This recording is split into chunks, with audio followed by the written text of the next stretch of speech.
چمڑے کے قرآن بہت کم جنات کے پاس ہوتے ہیں، عموماً کاغذ میں چھپا قرآن مجید ہر جن کے پاس ہوتا ہے، اور ہر جن یہی پڑھتا ہے، اتنا زیادہ کہ سارا سال پڑھتا جاتا ہے۔ میں نے جنات سے قرآن کی محبت کا انوکھا راز سیکھا کہ قرآن مجید کو بار بار اتنا پڑھا جائے کہ ورق بار بار الٹائے جاتے ہیں کہ کاغذ ضعیف ہو جاتے ہیں۔ جنات دیکھ کر قرآن پاک کیوں پڑھتے ہیں؟ اگلا راز جو جنات میں دیکھا وہ ہمیشہ قرآن دیکھ کر پڑھتے ہیں۔ ان میں حافظ، عالم، قاری سب ہوتے ہیں، لیکن قرآن کریم کو ہمیشہ دیکھ کر پڑھتے ہیں۔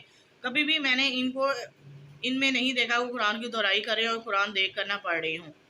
ان کا یقین ہے کہ قرآن دیکھنے سے حافظہ، یادداشت بہتر، نظر تیز، دماغ مضبوط، اعصاب قوی ہوتے ہیں۔ عمر بڑھتی ہے، طبیعت میں سستی ختم، چستی پیدا ہوتی ہے، اور یہ نظریں آخری وقت پر جب بند ہو رہی ہوں گی تو موت کے نام پر ان کی نظروں کے سامنے قرآن نظر آئے گا۔ بس قرآن کو دیکھتے دیکھتے یہ اللہ کی بارگاہ میں چلے جائیں گے۔ سورہ رحمان کا 1.25 اور جنات۔ پھر ایک اور چیز جو خاص طور پہ جنات میں دیکھی، جنات ایک سورہ کو 1.25 مرتبہ پڑھتے ہیں۔ مثلا بیٹھے بٹھائے فیصلہ کیا ہم نے سورہ رحمان 1.25 پڑھنی ہے، چند جنات بیٹھ جاتے ہیں اور پڑھ لیتے ہیں۔ میں نے ایک مرتبہ دیکھا کہ 4 بوڑھے جنات بیٹھے صورتیں پڑھ رہے ہیں۔ 1 گھنٹے تک میں بیٹھا رہا، دیکھتا رہا، ایک ہی چیز بار بار پڑھ رہی ہیں۔ پتہ چلا کہ ان دونوں نے فیصلہ کیا کہ ہم نے 1.25 مرتبہ سورہ رحمان پڑھنی ہے۔ میں نے ان سے پوچھا کہ 1.25 سورہ رحمان پڑھنے سے کیا ملتا ہے؟ ان میں سے جو زیادہ بوڑھے جن تھے انہوں نے بتایا جو دنیا میں 1.25 مرتبہ سورہ رحمان پڑھے گا، موت سے پہلے جنت کا محل اسے دکھایا جائے گا، اس کو دنیا میں جنت کے مزے لذتیں دی جائیں گی، اس کی نسلوں میں دولت و ولایت کے تاجدار ہوں گے، وہ کبھی بیٹوں سے محروم، دولت سے محروم، رزق سے محروم نہیں ہوگا۔ ہمیشہ زمین کے سارے خزانے، آسمان کے سارے خزانے مچل مچل کے اس کی طرف تیزی سے بڑھیں گے۔ وہ دنیا کا خوش قسمت بھی ہوگا اور بامراد بھی۔ اللہ کا دیدار ہوگا، اللہ کے حبیب صلی اللہ علیہ وسلم کا دیدار ہوگا، اہل بیت رضی اللہ تعالیٰ عنہ، صحابہ رضی اللہ تعالیٰ عنہ کا دیدار اور بڑی بڑی ہستیوں کا۔ نہ صرف دیدار بلکہ ان سے شرف گفتگو، شرف ملاقات، حتیٰ کہ ان سے استفادہ کرے گا۔ یہ پوچھے گا، وہ بتائیں گے یہ کام کروں، یہ کام نہ کروں، یہ کام میرے لیے مناسب رہے گا، یہ مسئلہ حل ہوگا یا نہیں ہوگا۔ وہ بوڑھے جن مزید کہنے لگے کہ ہماری زندگی بھر کا معمول ہے کہ ہم رمضان میں 1.25 مرتبہ سورہ رحمان پڑھتے ہیں، اور کل 4 جنات بیٹھے پڑھ رہے تھے۔ مزید اس کے فوائد بتانے لگے کہ لا علاج بیماری، روگ، تکلیف دنیا کی سب سے لا علاج ترین بیماری ہو، جس کا دنیا میں کسی شکل میں کوئی علاج نہ ہو، ہر بندہ عاجز آ چکا ہو، ہر بندہ پریشان ہو، کوئی بھی اس کا علاج نہ کر سکتا ہو، معالج تھک گئی ہوں، بلکہ خود مریض بھی موت مانگتا ہو۔ اس کے لیے اس وظیفے سے بڑا کوئی حیرت انگیز علاج نہیں، یعنی سورہ رحمان 1.25 مرتبہ پڑھنا۔ جادوگر یا تو توبہ کرے گا یا مر جائے گا۔ ان میں سے ایک بوڑھے جن نے اور فائدہ بتایا، کہنے لگا کہ یہ پرانے جادو کا علاج ہے، حتیٰ کہ خود جادوگر کا علاج ہے۔ میں نے پوچھا کیسے؟ کہنے لگے اگر اتنی بار سورہ رحمان پڑھی جائے تو جادوگر توبہ کر لیتا ہے، اگر توبہ کا فیصلہ وہ نہیں کرتا پھر اسے موت اپنے پاس بلا لیتی، تو وہ جادوگر انسان ہو یا جن۔ پھر انہوں نے اس متعلق اپنے بہت سارے واقعات سنائے کہ کس طرح ہم نے سورہ رحمان پڑھی اور کتنے جادوگروں نے فیصلہ کیا تھا کہ ہم نے لوگوں کو برباد کرنا ہے، لیکن سورہ رحمان پڑھنے کے بعد توبہ کرنے والے بھی ملے جنہوں نے توبہ کا فیصلہ نہ کیا۔ ان میں مرنے والے بہت زیادہ اطلاعات ملی۔ کہنے لگے نظر بد کتنی سخت ہو، نظر لگانے والا للکار کر کہے گا کہ کوئی ہے جو تجھے میرے نظر سے بچائے، ایسے بندے کے لیے یہ صورت ایک تیر بہادر اور تیز دھار تلوار ہے، یا تو پھر توبہ کر لے یا پھر اس تلوار سے اسے کوئی نہیں بچا سکتا۔ اور وہ بوڑھا جن بابا ٹھنڈی سانس بھر کر کہنے لگا، میں نے کئی کالے جادو کے جادوگروں کو توبہ کرتے، نیکی کی زندگی گزارتے اور پاکیزگی اور طہارت کو سینے سے لگاتے دیکھا ہے۔ کئی جنات کو دیکھا، ان کو ایسی حالت میں موت آئی، جنات اس موت کو دیکھ کر عبرت حاصل کرتے ہیں، ایسی عبرتناک موت شاید کسی کو نہ آئے۔ 17 روگ، 17 نسلیں حفاظت رہیں گی۔ ایک اور بوڑھا کہنے لگا کہ جو شخص یہ چاہتا کہ میری 17 نسلوں میں 17 چیزیں شامل نہ ہوں، وہ 1.25 مرتبہ سورہ رحمان ہر رمضان میں پڑھے۔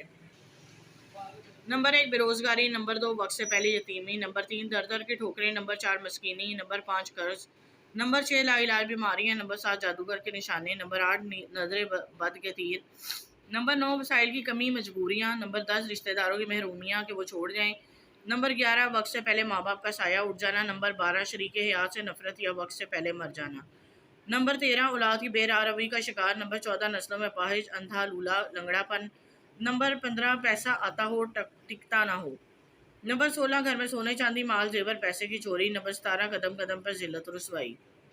جنات کا 1.25 انسان کا 125 بار۔ جب انہوں نے یہ سارے فوائد بتائے تو میں نے ان سے عرض کیا اب آپ بتائیں کہ اتنی انسانوں میں طاقت ہے کہ انسان اس کو 1.25 مرتبہ پڑھ سکیں؟ البتہ اللہ نے آپ کو طاقت بھی دی اور کمال بھی۔ ان میں سے ایک بوڑھا جن بولا مسکرا کر، اللہ تعالیٰ نے کسی کو مشقت میں نہیں ڈالا. وہ نفع جو ہمیں 1.25 میں ملتا ہے وہی نفع انسانوں کو 125 یعنی 125 بار میں ملتا ہے. رمضان میں اگر صرف گھر والے، گھر سے باہر کوئی فرد نہ ہو لیکن مخلصین ہو، جس کے اندر خود سچی طلب، سچا جذبہ اور تڑپ ہو، اگر وہ مل بیٹھ کر اس کو پڑھے تو اس عمل کا وہ نفع اور کمال سامنے آتے ہیں کہ انسان کی عقل دنگ رہ جاتی ہے اور سوچیں حیران اور جذبے پریشان ہو جاتے ہیں. یہ سب تحائف مجھے جنات سے ملے اور جنات نے مجھے سکھایا اور بتایا اور امانتیں میں آپ تک پہنچا رہا ہوں. جنات کا قرآن پڑھتے رونا سے سکنا. رمضان میں جنات نامعلوم کیسے ایک ایک آیت کو دہرانے کی ترتیب بناتے ہیں. میں نے ایسے جنات دیکھے ہیں جنہوں نے فیصلہ کیا کہ آج رات صرف یہی آیت ہی دہرانی ہے. وہ ایک ہی آیت دہراتے رہتے ہیں اور لاکھوں مرتبہ دہراتے ہیں. میں نے ایک جن کو دیکھا وہ سورہ قدر کی پہلی آیت دہراتے رہے تھے. ایک مرتبہ ایک جن کو دیکھا وہ سورہ آل عمران کی پہلی 2 آیات دہرا رہے تھے. پڑھ رہے تھے. پڑھنے میں اتنا وجدان، جذبہ، طلب، تڑپ، ولولہ تھا کہ انہیں دنیا جہان کی کوئی خبر نہیں تھی کہ کون کہاں ہے، کدھر ہے. صبح ہوئی، شام ہوئی، کوئی خبر نہیں. بس فرض نمازوں کے علاوہ کسی چیز کی کوئی خبر نہیں. آیات بہت دہراتے ہیں، پھر ان کی کیفیات سے پڑھتے ہیں. ایک اور چیز رمضان میں دیکھنے آئی کہ جنات قرآن پاک پڑھتے ہوئے روتے بہت ہیں. رکت طاری ہو جاتی ہے. اتنا روتے ہیں کہ ساتھ بیٹھنے والا کوئی جن یا شاید پتھر دل ہو، حتیٰ کہ پتھر دل بھی ہو، وہ بھی روئے بغیر نہیں رہ سکتا. اتنا روتے ہیں، اتنا روتے ہیں کہ ان کی ہچکیاں آنسو اور ان کے کپڑے تر ہو جاتے ہیں. ان کا جسم کپکپاتا ہے. ہچکیاں ایسی ہوتی ہیں کہ شاید ابھی ان کا سانس نکل جائے. جب رو رہے ہوتے ہیں تو ایسا لگتا ہے کہ روح کے تانے بانے ٹوٹ جائیں گے. جب جنت کی آیت آتی ہے تو اس وقت ان کے رونے کی کیفیات بہت زیادہ ہو جاتی ہیں. مجھے ایک تجربہ واقعی واضح ہوا. آیت جنت میں جنات بہت زیادہ روتے ہیں، حد سے زیادہ روتے ہیں. آیت جہنم پر تھوڑا روتے ہیں. میں نے ایک مرتبہ ایک جن سے پوچھا کہ اس کی کیا وجہ ہے کہ آیت جنت پر رونے کی وجہ خوشی ہوتی ہے اور یہ شکر کا، خوشی رحمت کا رونا ہوتا ہے. آیت جہنم میں خوف اور عذاب کا رونا. جنات جنت کی خوشی زیادہ محسوس کرتے ہیں، اسی لیے آیت جنت پر زیادہ روتے ہیں. جنت کی خوشی میں رونے والی قوم. سالہ سال سے جنات کیسا رمضان گزار رہے ہیں. میں یقین وثوق اعتماد سے کہہ سکتا اگر کوئی شخص بہترین زندگی گزارنا چاہتا ہے، لاجواب رمضان بسر کرنا چاہتا ہے تو وہ جنات سے سیکھے. میرا تجربہ ہے کہ اس وقت جو عذاب بلائے باوجود انسانوں کی اتنی کمیاں کوتاہیوں کے اگر رکا ہوا ہے تو صرف جنات کے قرآن پڑھنے اور قرآن پاک پڑھتے ہوئے رونے کی وجہ سے ہے. کیونکہ جنات کی کیفیات اور درد کے ساتھ روتے ہیں، شاید فرشتے بھی ساتھ روتے ہیں. جس وجدان کے ساتھ وہ آیت جنت میں لپک لپک کر اللہ کریم کو مناتے ہیں، مجھے یقین ہے کہ اللہ تعالیٰ کو ترس آتا ہوگا اور یقیناً آتا ہے. اللہ تعالیٰ جو عذاب کے فیصلے ہماری معیشت کی وجہ سے کیے ہوئے ہیں، اللہ کریم وہ فیصلے بدل دیتا ہے. ان کا رونا نہیں ہوتا، اسے رونے میں سسکیاں، قرآن کی آیات اور پھر آنسو ایسے کہ جیسے سینہ پھٹ جائے گا. اگر کوئی دوسرا جن زیادہ دیر ان کا رونا سنے تو شاید وہ خود بے ہوش ہو جائے.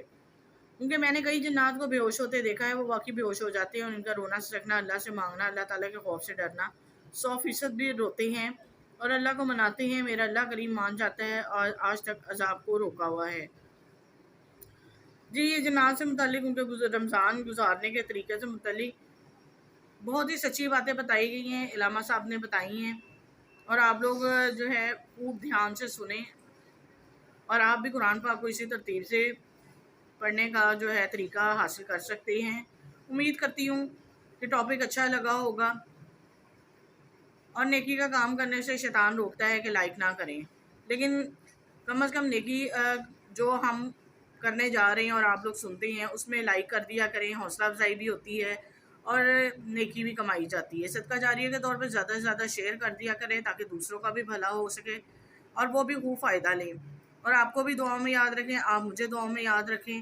چینل کو سبسکرائب کرنا مت بھولا کریں. اسلامک عبقری تعلیم کو اب تک کے لیے اجازت دیں. اللہ حافظ.